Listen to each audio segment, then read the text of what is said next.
In the late 2000s and the early 2010s, Indian smartphone brands like Micromax, Lava, Intex, Karbonn, Spice were all of the rage.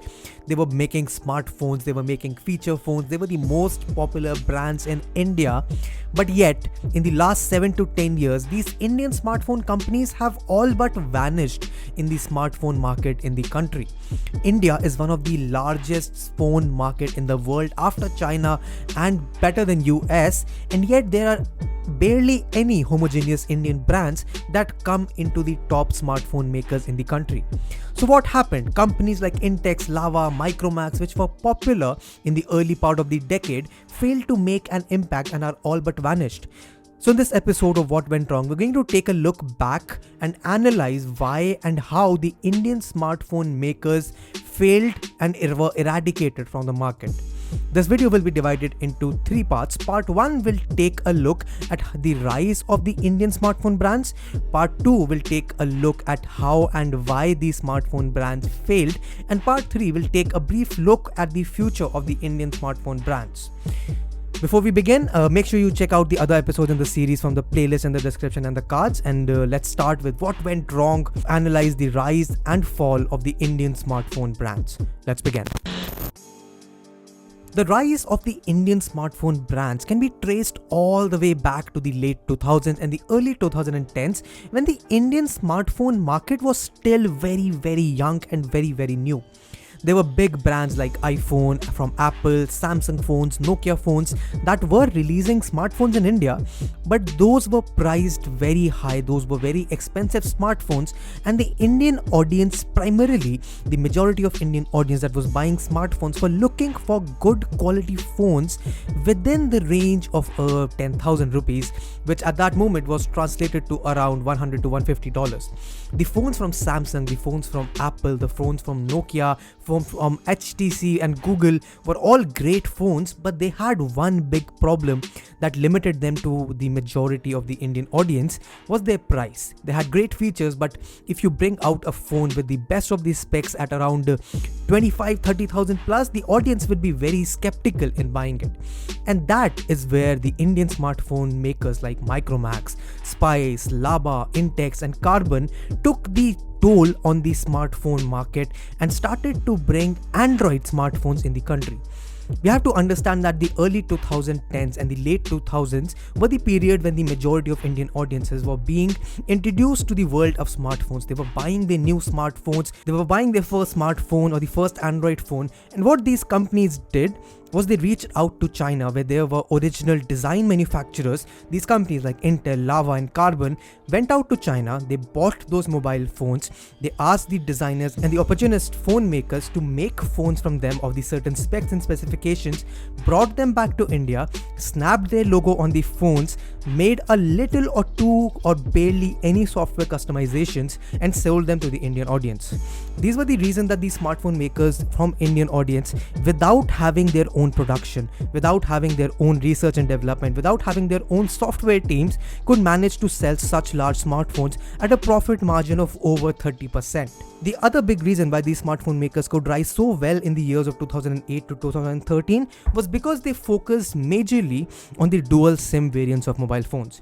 During those times, the dual SIM was highly popular requested feature in India, and all the high-end phones came only with a single SIM feature. This would change in the future, but during that time, these makers sold several smartphones. Another thing that has to be analyzed was the Indian smartphone market was still primarily offline. There was Flipkart, which was selling phones, but it was not a major way for people to buy smartphones on the world. There was no Amazon until 2013, so a majority of the audience which went to buy phones used to just go to the smartphone shop, trust the words of the smartphone sellers and got the phone that they thought had the best specs within their price range. And that is where the brands like Micromax, Intex and Lava, by selling phones that they bought from China with similar specs as compared to the best phones from Samsung and HTC and Apple and Nokia, but at a price point that they could digest. Now these phones did not have any innovations in design, they did not have the best features, but they were priced ideally and they brought the smartphone experience to the majority of the audience. That is how the smartphone makers within the early 2010s sold a lot of phones, they sold it at a lot of profit margin, but all of that changed in 2013 with the introduction of Amazon and the arrival of Motorola G. To understand why and how the Indian smartphone makers failed in the race of the best brands, we have to take a look at some of the phones and the online segment rise of smartphones that change in the world. In early 2013, Amazon started its operations in India by selling a lot of phones, by selling a direct competition to Flipkart, and that is when, with the introduction of a phone from Motorola, the Motorola G changed the Indian smartphone market. This phone brought specifications, it brought high-end specs which Samsung and the likes were providing at a price point of over 20,000 in a budget of 12,000 rupees. This was the first online exclusive phone which was sold on Flipkart. It had no offline centers, which meant that the people were only buying the phone by reading reviews online, by watching reviews online, and it became an instant hit from Flipkart because the phone offered great specs and because the phone offered updates for its software, which none of the Indian smartphone makers did. If you bought a phone from the Indian smartphone makers, you were essentially keeping the same phone for a long time without any software updates, without any Android updates. This is what the Moto G changed. It brought the updates, it came on the 4.2 Android and went up to 5.0 Lollipop. This meant that anyone who had bought the Android Moto G could keep and use its phone for the next 2 or 3 years easily. And that is when the smartphone market changed. In 2014, when Xiaomi entered India with their Mi 3, the smartphone market would never be the same and the Indian players would never be able to catch up from that moment. You have to understand that the Mi 3 was a flagship phone. It brought a Snapdragon 800 series processor. It brought a high HD resolution display at a price point of 14,000. In comparison, the Nexus 5 from Google with the same specs costed over 25,000. And people flocked to buy their phone online. The Mi 3 changed the game for the Indian smartphone makers because it brought down everything that they stood for. The final nail in the coffin of the Indian smartphone makers, online market and the sales were the Redmi 1S. It was the cheapest Snapdragon 404 in India at a price of just 6,000 rupees. That phone changed the game. This phone also was a Flipkart exclusive and it brought such value to the Indian audience that nobody could even deny that this phone was amazing. The reason why Xiaomi and Motorola were able to capitalize on the Indian audience via online sales was because this was the period when the Indian average consumer was buying their first or second Android phone. And if they could see a company, although it was a Chinese company or a company that was not Indian, offer them better specs, offer them better service, offer them better quality at a price which was not even matched in terms of quality by the Indian brands, they started going on for the Xiaomi phones, the Motorola phones. And by the end of the 2016, other companies like Asus, Leeco and other Chinese brands brought all their production, they brought all their phones to India and were offering better phones in all regards compared to Indian markets. But all was not lost for the Indian brands at this point as well. In the middle of the 2010 decade, these brands were still having great offline sales because a majority of the rural Indian audience would still go out to smartphone shops and buy their phones. But all of that also changed with the introduction of Vivo and Oppo in India. In the later part of the 2010 decades, the entire market, the entire smartphone market scene in India was painted blue and green by the heavy branded publicity and advertisement by Oppo and Vivo. The brand Oppo and Vivo was everywhere. It had too much marketing money. They had spent too much of their money in painting literally cities with their colors. They were sponsoring the cricket team. They were sponsoring sporty events. And within no time, Oppo and Vivo became global smartphone brands, but they also became one of the most popular Indian brands in the offline segment as well.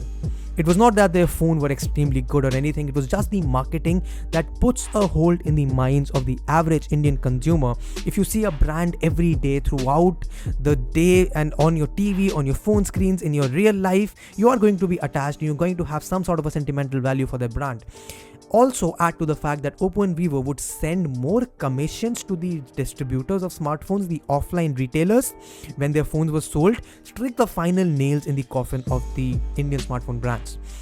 To summarize, the Indian smartphone brands did not have any advantage over their Chinese competitors because the phones that they were sourcing from China were being sold in the same capacity and better design, better software updates in the same country at a lower profit margins. So the Indian smartphone makers could not get higher profit, they could not come up with better brands. They did try to have their sales online. For example, Micromax came up with the U brand, but it was nowhere close to comparing with the quality of phones that these smartphones of Xiaomi and Oneplus and Asus were bringing to the table.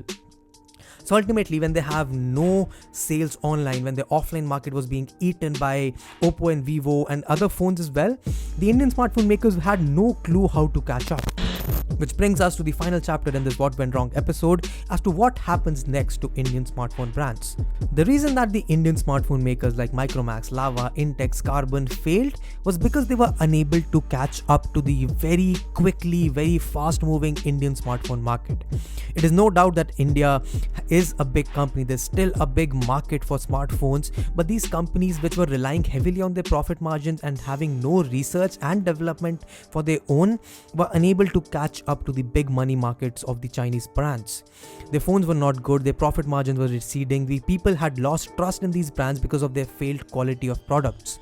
The Indian smartphone brands are still not all lost.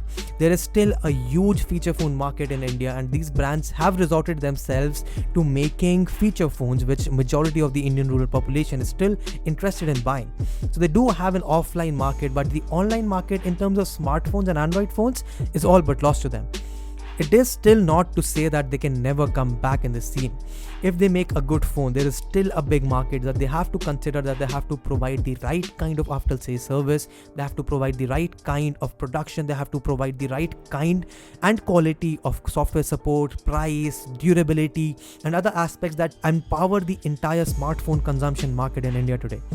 The Indian smartphone makers have had their rise and their fall, and although it looks bad for them to be able to come back because of programs like Make in India, which has enabled Chinese manufacturers and manufacturers from other countries to make their own plants in India and sell phones at an even lesser profit margin, it looks difficult for Indian companies that they will be able to make a comeback in the smartphone world.